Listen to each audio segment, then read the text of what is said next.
మనం ఎదగడానికి ఏం నమ్ముతామో తెలుసా? మనం ఎదగడానికి వాస్తులు నమ్ముతాం. ఇప్పటికీ మనలో వాస్తు పిచ్చి పోలా. ప్రతిదానికి అయ్యగారు అయ్యగారు అయ్యగారు. ఇల్లు కట్టేటప్పుడు మాత్రం సిద్ధాంతి గారు సిద్ధాంతి గారు సిద్ధాంతి గారు. వాస్తులు నమ్మడం కంటే బుద్ధిహీనమైన తెలివి తక్కువమైన పని ఇంకొకటి లేదు. నేను అనుభవపూర్వకంగా చెప్తున్నాను. వాస్తులో ఏమీ లేదు. ఒకవేళ ఉండుంటే మనం అన్ని దేశాల కంటే గొప్పగా ఎదుగుండాల్సింది ఇప్పటికీ. నేను మొన్న కువైట్ వెళ్ళాను, అంతకుముందు అబుదాబి వెళ్ళాను, సింగపూర్ వెళ్ళాను, మలేషియా వెళ్ళాను, ఇలా చాలా దేశాలకు వెళ్ళొచ్చాను. ఎక్కడికి వెళ్ళాను నేను వాళ్ళని అడిగాను, మీరు వాస్తులు నమ్మరా, ఇంత డెవలప్ ఎట్లయ్యారు? వాళ్ళు అంటారు, వాట్ ఈస్ దాట్? వాస్తు అంటే ఏంటో వాళ్ళకి తెలియదు అసలు. అదే ఏదో ఒక మూలన బరువు పెట్టకూడదు, బరువు తీసేయాలి, చెట్టు ఉండకూడదు, బాత్రూమ్ ఉండకూడదు, గుడి అక్కడ ఉండకూడదు, పడుకోవడం ఇక్కడ ఉండకూడదు, లేవడం ఇక్కడ ఉండకూడదు. ఇవన్నీ నీకు తెలీదా? I don't know. Then what do you know? వాడు ఏమంటాడు తెలుసా? బుద్ధిగా ఉండడం, కావలసినంత ఇంటిని వెంటిలేషన్లో ఉంచుకోవడం, కావలసినంత వెలుగు, కావలసినంత గాలి, ఖచ్చితంగా సరి అయిన భోజనం, సరి అయిన నిద్ర, బుద్ధి కలిగిన పని. మా డెవలప్మెంట్కి అదే కారణం అంటారు. జపాన్ వాళ్ళు చూడండి, ఎప్పుడు వాళ్ళు కొట్టుకుపోయినా, భూకంపాలు వచ్చినా మళ్ళీ వెంటనే 2-3 సంవత్సరాలు నిలబడిపోతారు. ప్రపంచం అంతా కరోనా వచ్చి విలవిల్లాడిపోతుంటే కొన్ని దేశాలు కరోనాని ఎలా అణచాలి అని చెప్పి దానికి మందులు కనుక్కునే పనిలో ఉన్నారు. మనం గూట్లో ఉండి సంచులు ఎప్పుడు వస్తాయో చూస్తున్నాం. సహాయం సంచులు, సహాయం సంచులు. దేవుని ప్రజ, వాస్తును నమ్ముకుని ఏమి ఎదిగావు నువ్వు? ఎప్పుడు ఎదిగావు నాకు చెప్పు. వాస్తు ఎప్పుడు అబద్ధమే. దిక్కులను నమ్ముకొని నువ్వు ఎప్పటికి కూడా ఎదగలేవు. దేవుడే నీకు దిక్కవ్వాలి, దిక్కులను సృష్టించిన వాడే నీకు దిక్కవ్వాలి. అప్పుడు నువ్వు ఎదగడం ప్రారంభిస్తావు. దేవునికి స్తోత్రం కలుగును గాక.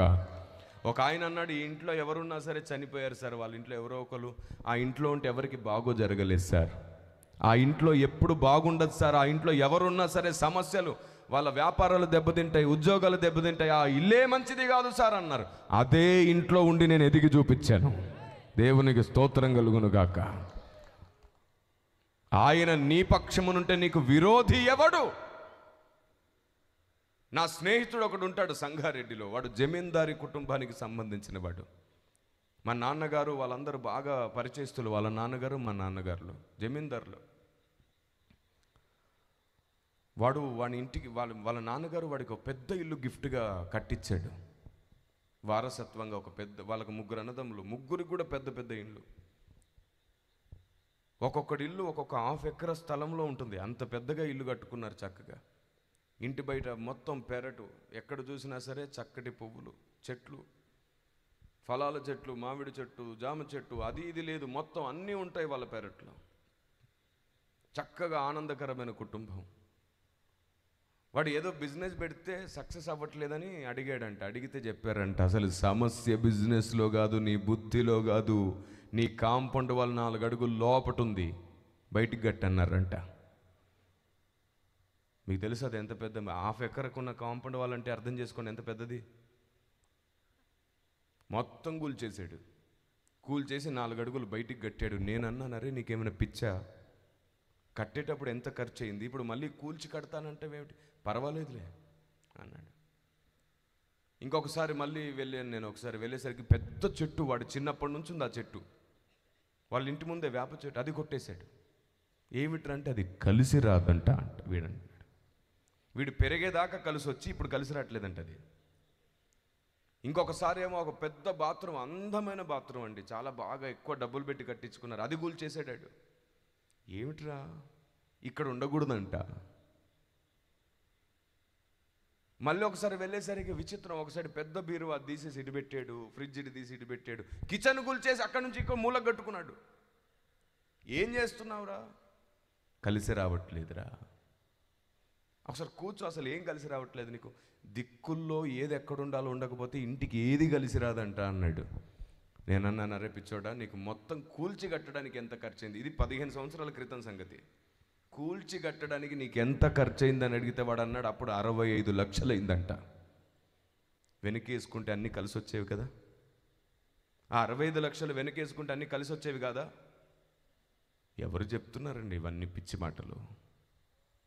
బట్ట మారిస్తే పరిస్థితులు మారిపోతాయా?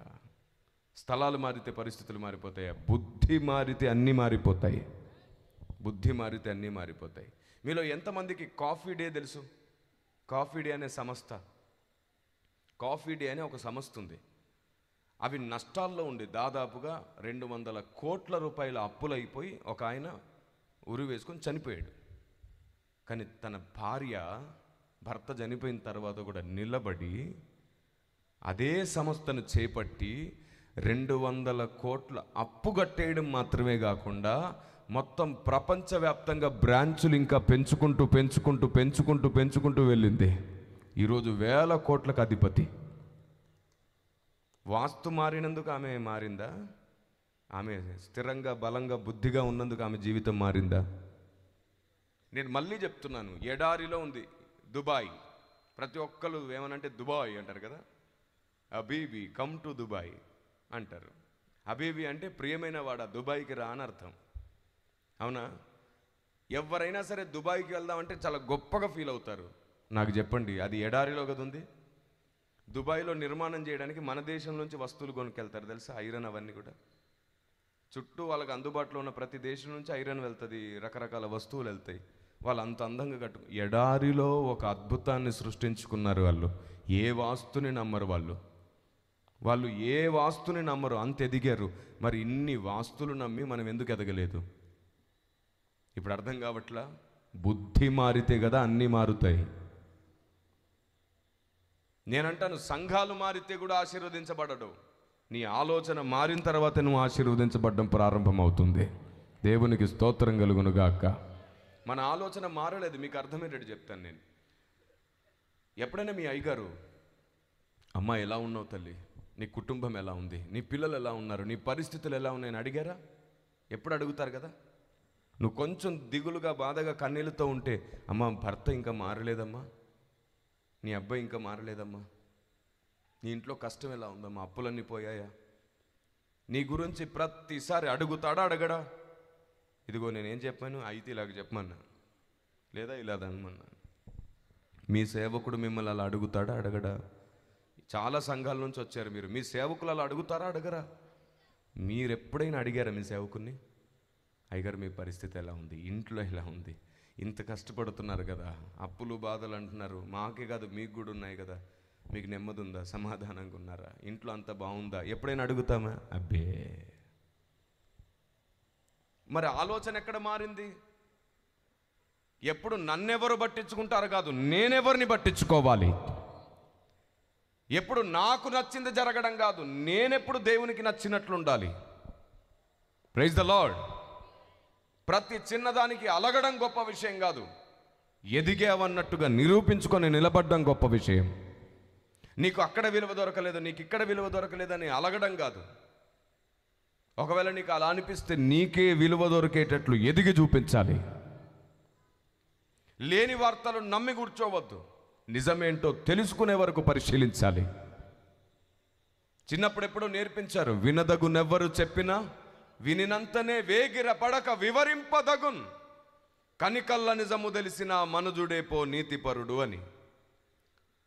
నిజమేమిటో తెలిసే వరకు వెతకాలి, పరిశీలించాలి. అదిగో తోక అనగానే ఇదిగో పాము అని భయపడడం అలవాటు మనకి. నిజం ఎప్పుడు తెలిసి వస్తుంది? వద్దు.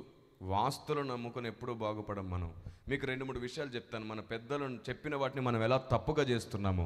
పెద్దలు చెప్పారు, బాబు ఎప్పుడైనా మీరు బండ్లపైన బయటికి వెళ్ళేటప్పుడు బండి కింద నిమ్మకాయ పెట్టడం మర్చిపోకండి అని చెప్పారు. వాస్తవానికి వాళ్ళు చెప్పిన బండి ఎడ్ల బండి, గుర్రాల బండి. అది కూడా టైర్ల కింద పెట్టమని కాదు, ఎడ్ల కాళ్ళ గిట్టల కింద, గుర్రాల కాళ్ళ గిట్టల కింద నిమ్మకాయ పెట్టమని చెప్పేవారంట. ఎందుకో తెలుసా?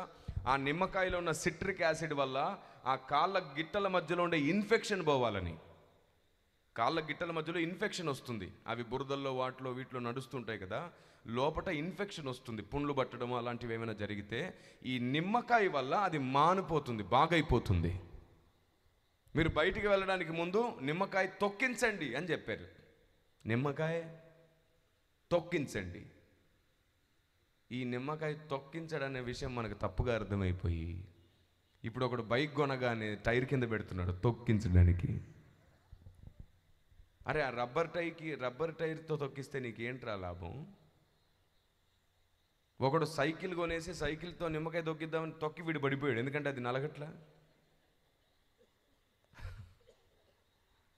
ట్రాక్టర్ కొని, లారీ కొని, ఆటో కొని నిమ్మకాయలు కింద తొక్కిస్తారు, ఏం లాభం? వాళ్ళు ఒకటి చెప్తే మనం ఒకటి చేస్తాం.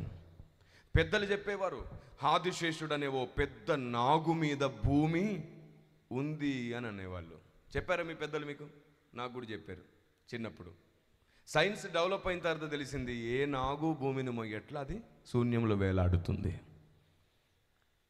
పెద్దప్పుడు మనం చిన్నగా ఉన్నప్పుడు పెద్దలు చెప్పారు ఏమిటంటే, సూర్యుడు రథం మీద ఈ దిక్కు నుండి ఆ దిక్కునకు వెళ్తాడు కాబట్టి ఉదయం సాయంకాలాలు అవుతున్నాయని.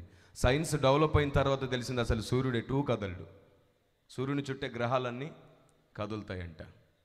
ఒకవేళ కదిలితే మొత్తం సోలార్ సిస్టమే కదులుతుంది కానీ సూర్యుడు కదలడు. కానీ సూర్యుడు రథం ఎక్కి తిరుగుతున్నాడంటే కావచ్చు అని చెప్పేసి మనం సంబరపడిపోయాం. పెద్దలు చెప్పేది ఒకటి, మనం చేసేది ఒకటి. ఇప్పుడు పెళ్లి కొడుకుని చేస్తారా? చేయరా మీరు? డైరెక్ట్ పెళ్ళే. పెళ్లి కొడుకుని చేసినప్పుడు ఏం చేస్తారు?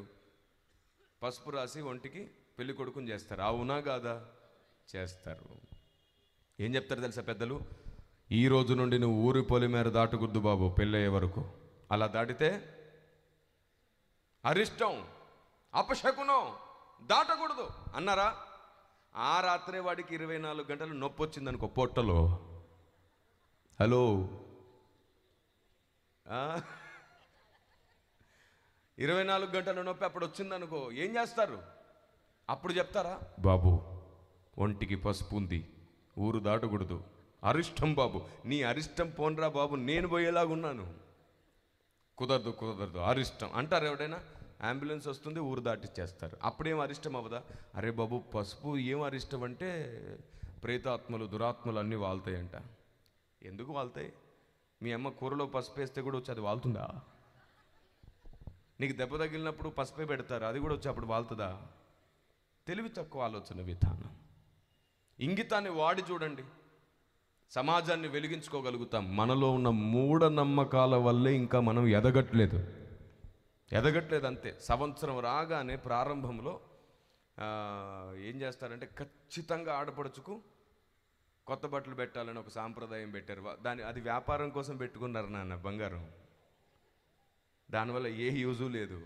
వ్యాపారం జరగడం కోసం ఆనాటి దినాల్లో వ్యాపారం జరగట్లేదని ఏదో ఒక నమ్మకాలు పుట్టిస్తూ వచ్చారు. ఇది చరిత్ర. నేను 612 గ్రంథాలు పరిశీలించిన తర్వాత బోధిస్తున్నాను. 1 కాదు 2 కాదు, నేటికి 612 గ్రంథాల మీద పరిశోధన చేసే శక్తి, కృప దేవుడు నాకు ఇచ్చాడు. ఆమేన్. అలా పరిశీలించి నేను 15 పుస్తకాలు రాశాను. అందులో 4 రకాలు మీకు అందుబాటులో ఉన్నాయి. 11 రకాల పుస్తకాలు అయిపోయి 5 రకాలు ఉన్నాయి. ఇక్కడ 5 రకాలు మాత్రమే మీకు అందుబాటులో ఉన్నాయి. ఇవి చదువుతూ ఉండండి. ఇవి అయిపోయేలోపు తిరిగి ప్రింట్ అవ్వడానికి అవి పంపించాం. ఎవరైనా దేవుడే లేడన్నారనుకోండి, ఇదిగో ఈ పుస్తకం పరిచయం ఏంటి? సైన్స్కి చేసిన సువార్త ఈ పుస్తకం. దీని పేరు బిహైండ్ ద యూనివర్స్, అంటే అంతరిక్షం వెనుక. నా పుస్తకాలన్నీ కూడా మల్టీ కవర్ పేపర్తో ఉంటాయి. అంటే ఇలా మీరు ఏం చదువుతుంటారో అవి మీకు ఇలా పక్కన కనబడుతూ ఉంటాయి. మొత్తం నా పుస్తకాలన్నీ అలాగే ఉంటాయి. మీరు ఏం చదువుతుంటారో అవన్నీ మీకు పక్కన కనబడుతూ ఉంటాయి.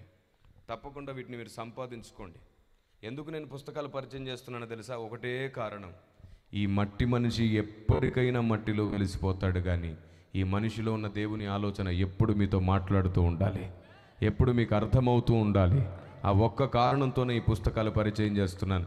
ప్రవక్తలు చనిపోయారు, కానీ వారి ద్వారా దేవుడు ముద్రింపజేసిన గ్రంథం ఇంకా మనకు ముందు ఉంది. భక్తులు పోయినా భక్తికి ఆధారమైన దేవుని ఆలోచన నిలుచుండాలి. దేవునికి స్తోత్రం కలుగునుగాక. ఇంకెంతకాలం అండి? ఈరోజు అనుభవం కూడా భక్తి నేర్పించలేకపోతుంది. వయసు పెరిగినా సరే మనం పరలోకానికి వెళ్ళడానికి కావలసిన మార్గం లేదు. అక్కడికి వెళ్ళిన తర్వాత అధిక మహిమలో ఉండడానికి కావలసిన జ్ఞానం దొరకట్లేదు. ఇక్కడ బతకడానికి కావాల్సిన హెచ్చరికలు, బుద్ధి మాటలతో అయిపోతుంది జీవితం అంతా. రక్షించబడ్డప్పుడు ఏం విన్నావో ఇప్పుడు అదే వింటున్నావు. నేను ఈ మధ్యకాలంలో ప్రతి సభలో అడిగాను, ఎందుకంటే అందరికి అవగాహన కలగాలి. మిమ్మల్ని అడుగుతాను, నాకు చెప్పండి. దేవుడు ఇలా చిటికేసే లోపు సాతాన్ని బంధించగలడా లేదా? మరి ఎందుకు బంధించట్లేదు? ఏదో పెద్ద కారణమే ఉందిగా. సంఘానికి తెలియదు ఆ కారణం ఏంటో. మీరు చెప్పండి, చిన్న చిన్న పిల్లలు చనిపోతుంటే దేవుడు కాపాడలేడా? భూకంపాలు, యుద్ధాలు సంభవించినప్పుడు ఆ బాంబులు వేస్తుంటారు, అప్పుడు పిల్లలు చనిపోతుంటారు. దేవుడు వారిని ఒక రోజు ముందు తప్పించి కాపాడలేడా? కాపాడగలరా లేదా? మరి ఎందుకు కాపాడట్లేదు? ఏదో పెద్ద కారణమే ఉండుంటుంది. చిన్న పిల్లలను చూస్తున్న దయామయుడు ఎందుకు కాపాడలేదో పెద్ద కారణం ఉంది, సంఘానికి తెలియదు. సేవకులు చనిపోతున్నారు యాక్సిడెంట్స్లో, గుండెపోటుతో. వాళ్ళని దేవుడు కాపాడాలనుకుంటే కాపాడలేడా? మరి ఎందుకు కాపాడట్లేదు? ఏదో పెద్ద కారణం ఉంది, సంఘానికి తెలియదు. దేవుడు దేవదూతల్ని ఒకరిని 4 రెక్కలు, ఒకరిని 6 రెక్కలు, ఒకరిని 2 రెక్కలతోనే సృష్టించాడు. వ్యత్యాసంగా ఎందుకు సృష్టించాడు? సంఘానికి తెలియదు. పరలోకం అంటే మనం బంగారపు వీధులు, బంగారపు భవనాలే అనుకుంటాం. మీకు తెలుసా, పరలోకంలో నదులున్నాయి, పరలోకంలో కొండలున్నాయి, లోయలున్నాయి, పక్షులున్నాయి. పరలోకంలో ప్రకృతి ఉంది. దేవుడు వీటన్నిటిని ఎందుకు సృష్టించాడు? మహాపర్వతాలు ఉన్నాయి పరలోకంలో. సంఘానికి తెలియదు. పరలోకం అనగానే మనం ఏమనుకుంటాం తెలుసా? బంగారపు వీధులు, బంగారపు భవనాలు. మహిమ అనగానే పొగ ఎఫెక్ట్, పొగ ఎఫెక్ట్ గుర్తుకొస్తుంది మనకి. మహిమ అనగానే, మహిమ అంటే కనబడే పొగ మంచు లాంటిది కాదు. బైబిల్ గ్రంథంలో దాని గురించి ప్రత్యేకమైన వివరణ ఉంది. అందుకే నేనేం చెప్తున్నానంటే, మనం కొన్ని ఊహించుకొని బ్రతుకుతున్నాం. నేను మిమ్మల్ని అడుగుతాను, చెప్పండి, ప్రకటన గ్రంథం ప్రకారంగా పరలోక రాజ్యంలో ఆకలి దప్పులు ఉంటాయా? చెప్పరేటండి. కాదు, ఇప్పటిదాకా అడిగినవన్నీ చెప్తే అబద్ధం, తప్పు, అబద్ధం అన్నావు. మళ్ళీ ఇప్పుడు చెప్పమంటున్నావు. చెబితే ఏమంటావు అని సైలెన్స్కున్నాం. ఇప్పుడు చెప్పండి, ప్రకటన గ్రంథం ప్రకారంగా పరలోక రాజ్యంలో ఆకలి దప్పులు ఉంటాయా, ఉండవా? ఉండవు. Okay, very good. తెలిసింది చెప్పాలి, ఎందుకంటే బైబిల్లో అదే ఉంది. అక్కడ ఆకలి దప్పులు. ప్రకటన గ్రంథం ప్రకారంగా ఆకలి దప్పులు లేవు అన్నది నిజమైతే దేవదూతల ఆహారం ఎందుకుంది పరలోక రాజ్యంలో? మన్నా. ప్రకటన గ్రంథం ప్రకారంగా ఆకలి దప్పులు లేవు అన్నదే పూర్తి నిజమైతే సంఘానికి, క్రీస్తుకు వివాహం జరిగిన తర్వాత పెండ్లి విందు ఎందుకు జరగబోతుంది? ఆకలి దప్పులు లేవు అన్నదే నిజమైపోతే జయించిన వానిని పరదేశిలో ఉన్న జీవవృక్ష ఫలములు భుజింపనిత్తుననెందుకన్నాడు? ఇప్పుడు చెప్పండి, ఆకలి దప్పులు ఉన్నట్టా లేనట్టా? చూసారా, అందరి మనస్సాక్షి పనిచేస్తే మౌనమే జవాబు అవుతుంది. మౌనం పరిశోధన వైపు వెళ్తుంది. అసలు ఏం నిజమో తెలుసుకుందామండి అని. మనిషి తన నోరు వాడడం వల్ల జ్ఞానం పొందడు, తన బుద్ధి వాడడం వల్ల జ్ఞానం పొందుతాడు. ఒకటి చెప్పగానే నిజమైపోదు, పరిశీలించి తెలుసుకో, అప్పుడే ఆ నిజమా అబద్ధమా తెలుస్తుంది. ఏ బైబుల్ అయితే ఆకలి దప్పులు లేవనిందో అదే బైబుల్ దేవదూతల ఆహారం ఉందని చెప్పింది. ఏ బైబుల్లో ఆకలి దప్పులు లేవని రాయబడిందో అదే బైబుల్లో పెండ్లి విందును గూర్చి రాయబడింది. మరి దీని అర్థం ఏమిటి? ఆకలి దప్పులు లేవన్నది నిజమైనప్పుడు ఈ ఆహారం ఎందుకుంది? సంఘానికి తెలియదు. మీరు చెప్పండి, మనం పుట్టక ముందే ఎంతమంది నరకానికి వెళ్తారో, ఎంతమంది పరలోకానికి వస్తారో దేవునికి ముందే తెలుసా తెలీదా? భవిష్యత్ ఎరిగిన దేవుడు తెలుసా తెలీదా? మరి తెలిస్తే నరకానికి వెళ్ళేవారిని పుట్టించడం ఎందుకు? వాళ్ళను పుట్టించకపోతే సమస్య లేదుగా. ఎందుకు పుట్టించాడు? పెద్ద కారణమే ఉంది, సంఘానికి తెలియదు. ఇలా నేను తెలియదు అని చెబితే 10,000 సంగతులు ఇప్పటికీ సంఘానికి తెలియదు. కానీ చెబుతుంది, 10,000 మందిలో నా ప్రియుని నేను గుర్తిస్తాను. ప్రియుడి గురించి 10,000 సంగతులేమో గుర్తించదు. దేవుని గురించిన జ్ఞానం లేకుండా దేవుణ్ణి ఎలా గుర్తిస్తావు? నువ్వు దేవుణ్ణి గుర్తించలేవు. నీ ప్రియుని పాద శబ్దములు నీకు వినబడవు. నీ ప్రియుడు నీ పక్క నుండి వెళ్తున్నా నీకు అర్థం కాదు. నీ దేవుణ్ణి నువ్వు గుర్తించలేని గుడ్డితనం నిన్ను ఆవరించింది. దాని పేరు అజ్ఞానం. మీరే చెప్పండి, మీరు ప్రార్థన చేస్తున్నారనుకోండి, మీ ముందు ఒక పెద్ద వెలుగు ప్రత్యక్షమైంది. అందులోంచి ఒక తీయటి మెల్లనైన స్వరం మీతో మాట్లాడుతుంది. ఎవరైనా గట్టిగా గట్టిగా గట్టిగా. నాకు కావాల్సింది అదిగో పిల్లలు అరిచి చెప్తున్నారు. మీరు చెప్పండి ఒకసారి. ఎవరైనా చెప్పరేంటండి? ఎవరైనా? యేసు ప్రభు, దేవుడు, అంతేనా? రైట్. సరే, ఇప్పుడు నాకు ఇంకో విషయం చెప్పండి. ఇప్పుడు మళ్ళీ మీరు ప్రార్థన చేస్తున్నారు. ఓ 10 రోజుల తర్వాత మళ్ళీ ప్రార్థిస్తున్నారు. మీ వీపు వెనకాల ఒక పెద్ద చీకటి ప్రత్యక్షమయ్యింది. మిమ్మల్ని పిలుస్తూ మాట్లాడుతుంది అందులోంచి ఒక స్వరం. ఇప్పుడెవరు? సాతాను. చీకటంటే సాతాను, వెలుగంటే దేవుడు. మీకు తెలుసా, ఇది కూడా కరెక్ట్ కాదు. వెలుగులోంచి మాట్లాడితే దేవుడు అని భ్రమపడకండి, చీకట్లోంచి మాట్లాడితే సాతానని ఫిక్స్ అయిపోకండి. ఎందుకంటే సాతాను చీకట్లోంచి మాట్లాడడం ఎప్పుడో మానేశాడు. 2000 సంవత్సరాల క్రితమే మానేశాడు. వాడును వెలుగుదూత వేషం వేసుకొని వచ్చి వెలుగులోంచే మాట్లాడుతున్నాడు. వెలుగులోంచి స్వరం వస్తే దేవుడని నువ్వు ఫిక్స్ అయితే వాడి మాట కూడా నువ్వేమని నమ్ముతావు? అప్పుడు దేవుడని నమ్ముతావు. చూసావా, నిన్ను మోసం చేయడం వాడికి చిటికెలో పని. సొలొమోనుతో దేవుడు ఏమంటాడు తెలుసా? గాఢాంధకారమందు నివాసము చేయువాడనని యెహోవా సెలవిస్తున్నాడు. ఆయన వెలుగులోనే కాదంట, గాఢాంధకారంలో కూడా. అప్పుడప్పుడు గాఢాంధకారంలోంచి కూడా మాట్లాడతాడు. అప్పుడు ఏంటి పరిస్థితి? అమ్మో, గాఢాంధకారంలోంచి వస్తుంది, చీకట్లోంచి వచ్చే స్వరం దేవుంది కాదు అనేస్తావు. అందుకే నేను ఏమంటున్నానంటే, వెలుగులోంచి వస్తే దేవుడు అనకు, చీకట్లోంచి వస్తే సాతాను అనకు. మరి ఎలా దేవుణ్ణి గుర్తించాలి? ఆయన ఉద్దేశములను బట్టి నువ్వు ఆయన్ని గుర్తించే రోజు రావాలి. ఆయన ఆలోచన విధానాన్ని బట్టి నువ్వు ఆయన్ని గుర్తించాలి. ఆయన మాటను బట్టి నువ్వు ఆయన్ని గుర్తించాలి. నా గొర్రెలు నా స్వరం వింటారు. Praise the lord. నా గొర్రెలు నా స్వరం వింటారు. కాబట్టి ఇప్పటి వరకు మనం దేవునికి, దేవుని గ్రంథానికి చాలా దూరంగా ఉన్నామని చెప్పడానికి మాత్రమే ఇవన్నీ చెప్పాను. ఇప్పుడు మన వల్ల లోకానికి ఎలాంటి నష్టం జరిగిందో చెప్తాను. మన వల్ల సంఘం ఎలా నష్టపోయిందో, లేదా మన వల్ల క్రీస్తుకి ఎలా అవమానమో, మన వల్ల క్రైస్తవ్యం ఎలా అపార్థమయ్యిందో 4 మాటల్లో మీకు చెప్పి మీకోసం ప్రార్థన చేస్తాను. ఆమేన్. ఈ గంట సమయం కేవలం సంఘం తన భక్తిని ఎలా పోగొట్టుకుంటుందో చెప్పాను నేను. ఈ గంట సమయం సంఘం ఏం పోగొట్టుకుందో చెప్పాను నేను. దేవునికి, దేవుని గ్రంథానికి ఎంత దూరంగా ఉందో చెప్పాను. ఇప్పుడు అత్యంత ప్రాముఖ్యమైన విషయాలు చెప్తాను, వినండి. లోకం విషయంలో మన ప్రవర్తన. ఎవరైనా మందిరానికి వచ్చారనుకోండి, బొట్టు పెట్టుకొని వచ్చారనుకోండి, కొన్ని రోజులు చూసి అడిగేస్తాం మనం, ఎప్పుడు తీసేస్తారు బొట్టు? నీకేంటి నష్టం? ఆమె బొట్టు పెట్టుకుంటే నీకేంటి నష్టం? ఒకడు బొట్టు తీయమంటాడు, ఒకడు తాళి తీయమంటాడు, ఒకడు తెల్లచీర కట్టమంటాడు, ఒకడేమో బంగారం తీసేస్తేనే నీకు భక్తి ఉందంటాడు. ఇలా ఒక్కొక్కరు ఒక్కొక్కటి పట్టుకొని ఉన్నారు క్రైస్తవ సమాజంలో. సిద్ధాంతాలను రుద్దుకొని దేవుని చిత్తాన్ని గుర్తించలేని బలహీనత ఏర్పడింది. పైగా మళ్ళీ ఒకడంటే ఒకడు తప్పు తప్పు తప్పు అని అందరూ ఒకరినొకరు అనుకుంటున్నారు. తప్పుడు మనుషులు. ఒకరిని ఒకడు నిందించడం కాదు క్రైస్తవ్యం, ఒకరినొకడు కట్టుకోవడం క్రైస్తవ్యం. పడిపోతున్న వారిని లేపడం క్రైస్తవ్యం. ఒకడు తప్పులో కనబడితే వాడిని అవమానించడం కాదు క్రైస్తవ్యం, హేళన చేయడం కాదు క్రైస్తవ్యం, వాడిని తిరిగి భక్తిలో పరిగెత్తించడం క్రైస్తవ్యం. ఆరిపోతున్న దీపాలని తిరిగి మండించడం క్రైస్తవ్యం. దేవునికి స్తోత్రం కలుగునుగాక. ఆ సిస్టర్ ఇలాగా, ఆ బ్రదర్ ఇలాగా, వాడిలాగా అని చెప్పి సోషల్ మీడియా మొత్తం ఒకరినొకరు అవమానించుకుంటున్నారు.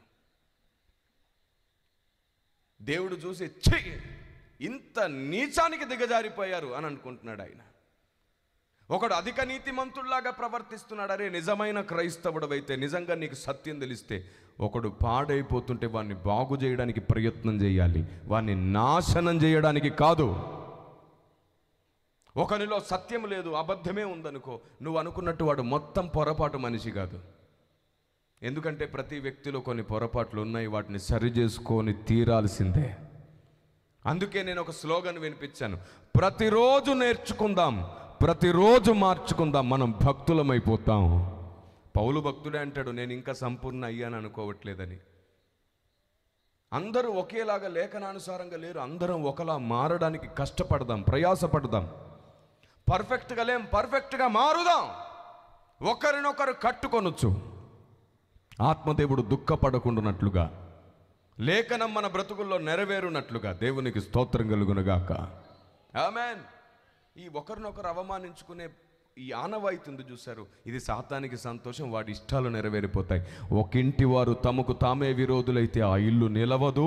ఇప్పుడు అదే జరుగుతుంది. ఒక రాజ్యము తమకు తామే విరోధులైతే ఆ రాజ్యము నిలవదు. ఇప్పుడు అదే జరుగుతుంది. మళ్ళీ దానికి మన లైకులు, కామెంటులు. కరెక్ట్ చెప్పారు బ్రదర్ మీరు.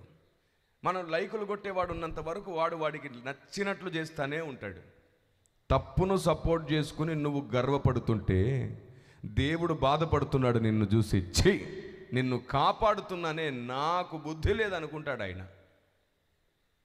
ఆయన నిన్ను కాపాడేది నీకు నచ్చింది చేయడానికి కాదు, ఆయనకు నచ్చింది చేద్దాం. మీరు, నేను, మనమందరం ప్రతిరోజు నేర్చుకొని ప్రతిరోజు మార్చుకుందాం. ఒకరిని గూర్చి ఏదైనా తప్పు వార్త చెబితే అది నిజమా అబద్ధం కూడా కాదు, మనం వెంటనే షేర్ చేస్తాం. ఇది నిజమా? ఎవరు అడిగారు ఈ ప్రశ్న? సైతానుగా నువ్వు.